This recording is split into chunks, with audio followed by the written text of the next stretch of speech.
Because Jared, other than the fact that we hate the Angels, who just can't do what we want them to do, I feel like, another good day yesterday here on Wednesday. 2-1 on the show picks. Got the pitcher prop again. So just another great day if you're watching the show. And a clean up day over on Dub Club after a very subpar Monday and Tuesday. Making all that money back here on Wednesday and more, it looks like. So getting back where we want to be, profitable for the weekend. Hard to complain. Yep. And I looked at the schedule today and I was like, man, there were a lot of good games today, a lot of good plays according to Sideline. And then I looked at the schedule for August 30th. 31st. Clearly I'm befuddled by what's about to occur on the show. I am too. I was going to lead with what you can complain about is the schedule for Major League Baseball on Thursday. There's one day game and 3 night games. Look, we got football to watch tomorrow. We have Utah playing. Cam Rising is going to play. He's not going to play. He's going to play. He's now looking like he's not going to play if you believe the line movement. Maybe he's transferring. Maybe he's delivering a child. I don't know what's happening. We've had more Cam Rising talk than you would think possible. Nobody seems to know anything. The speculation, it's looking like leaning more towards not playing than playing again, if you believe the line movement. Most of the time, that's right. It's not always. Every once in a while, it's wrong. But that would be the direction it's going. That, of course, affects our breakdown of the game already. So if you haven't already watched the College Football Show, go do that. But kind of keep that in mind because based off of when we recorded Sunday night, it was looking more like he was going to play. But look, we got football to watch here Thursday night. We need more day games on Thursday. There's only 4 games here in baseball, so I don't quite understand it. But, here we are with 4 games, and 2 of them don't even have lines yet, and one of them I think is priced perfectly. So we have 1 game to talk about today, but it's going to be a little bit of a different show because we have a great angle on this, and we are giving you, because the slate is terrible, viewer, we are giving you the 8+ play of the day on the show. Going to break it down in depth, and if you want picks on the other 3 games, that's where you have to go to Dub Club because there's just not much else I can tell you today. But in the morning, the Dub Clubbers will get the best information they can give on how to profit off of baseball. We're going to try to survive here at this Thursday with only 1 day baseball game, but then we get the football, and I guess then no one cares about baseball, right? Well, I will care on non-Saturdays, most likely. Yeah. But, because NFL, who cares about that? I'll leave that to Jake.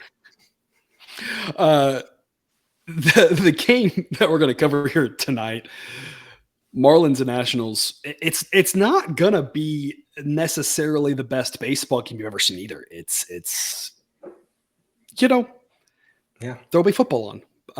But this game is going to happen. Neither team is good offensively. The lone bright spot for the Marlins, of course, is Braxton Garrett, who's a pretty good pitcher, 92 grade, better than average. The Marlins bullpen still rates above average. It's just shocking that it does. They continue to struggle. They pitched, Jesus Luzardo, best game he's pitched in months, I think, after a great start to the season today. And then the bullpen blows it in the 10th inning by giving up a ton of runs.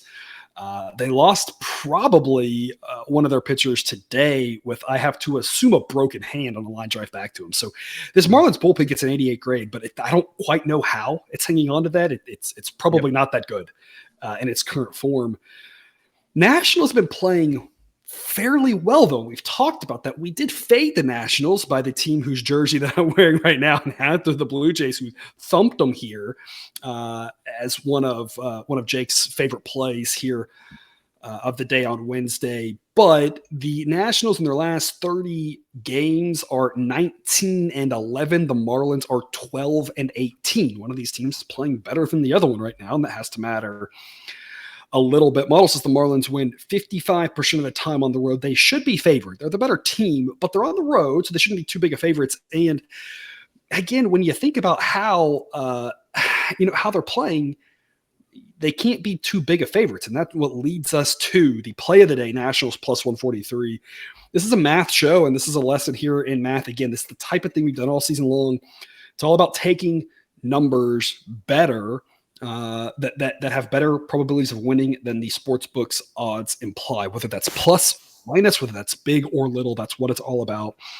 If this pick wins anywhere near 45% of the time, at plus 143, that makes it a really strong investment. Because Jared, what do you got for us? Yeah, just to your point, the National has been playing really well, and it's not like they've just been feasting on some poor teams. They've won a series against this Marlins team. They've won series against the Yankees, which, I mean, what are the Yankees right now?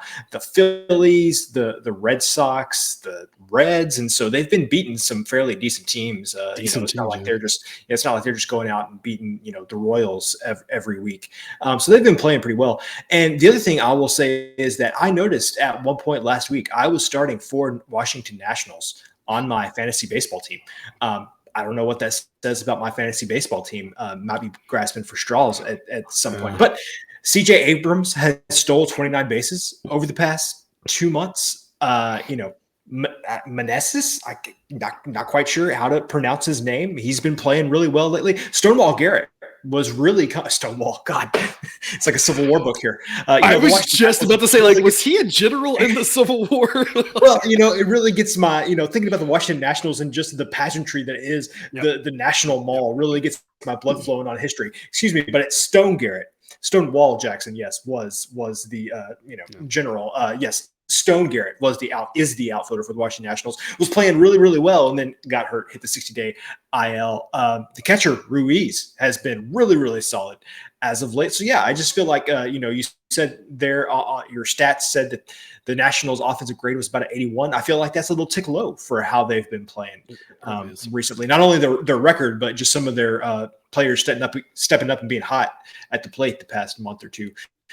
So yeah, sure. Sign me up. A team that's hot on offense definitely has a shot against the Marlins, even if Garrett's on the mound.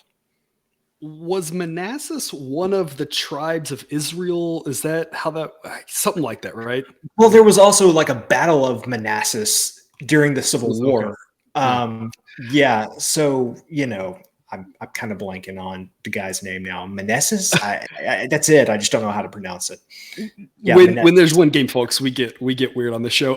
The Nationals at home somehow have a worse record than they do on the road. They're 33-35 on the road. They're 29-36 at home.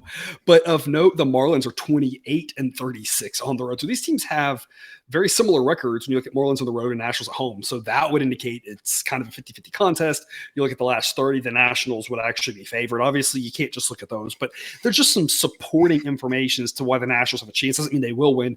It just means I think this is relatively close to a toss-up. Model thinks, again, 45% fairly close, but this is priced as if the Marlins are just supposed to go in there and dominate this game. And I just haven't been impressed with the Marlins. They've been extremely lucky in one-run games. They didn't lose another one-run game here tonight against Tampa, but that's only because Tampa put up 3 in the 10th instead of just 1. But I mean, that was another close game. You really should throw extra inning games with one-run games, because if you lose by more than 1 in extras, it still was a tie game after 9, right? And so the Marlins have just had some really good luck. And I'm not saying that they're due for anything. I'm not trying to overstate anything, just pointing out, I don't think this Marlins team is that good. The Nationals have a chance. Anything can happen in this game. And they've played really well. Some of these young players, you kind of mentioned some of them along with their Civil War, compatriots, have been playing well enough to win a bunch of baseball games. And Jake and I talked about it yesterday. This Nationals team has been good. I do agree with you. I think that the model is really selling this Nationals team short a little bit. We haven't backed them very much, even despite this really good run. And I think it's an interesting thing just to mention.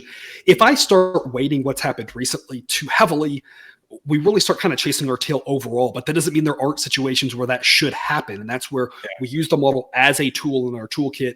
And I honestly I think that, we can't overreact to recent runs of stretch, and that's what the model's doing. The model's built not to overreact. If you think you should be overreacting to this Nats team, you have to love this pick. But the model is not overreacting. It still doesn't think the Nationals are very good. So the fact that it's such a strong pick tells me that this is worth playing. Again, one game, anything can happen. This is not, your guaranteed winner, right? There are no such things in gambling. But I think this price is pretty good on the Nationals. That's it. That's all we've got. Remember, more picks over on Dub Club. Cousin Jared, do you have any parting words? Anything else to say about this game, other games, college football? The floor is yours, my friend. I've seen it all. I've seen it all on this show now. This is the first time I think we've ever just hopped on into one game. So yes, this is except maybe a World Series game. I can't remember if I ever did one. You may have just been the solo shows. I don't know if Jake did a World Series game, but that's surely the only other time is the playoffs. Yeah. Otherwise, it's never like this. But a really short slate on MLB. Again, if you want the other information, you can double couple links in the show description. Otherwise, this is your best play for the day. At least as of now, we'll see what the other two lines are. Maybe we'll have another good A-grade play come morning, but otherwise that's all we've got. Thank you for watching this quick and abbreviated episode of Picks with the Professor. Don't forget to subscribe so you can control the sports betting content provided on this channel shoved right into your feed. We'll be back again tomorrow with more baseball betting content, but until then, as always, best of luck. And remember, you can eat your betting money, but please don't bet your eating money.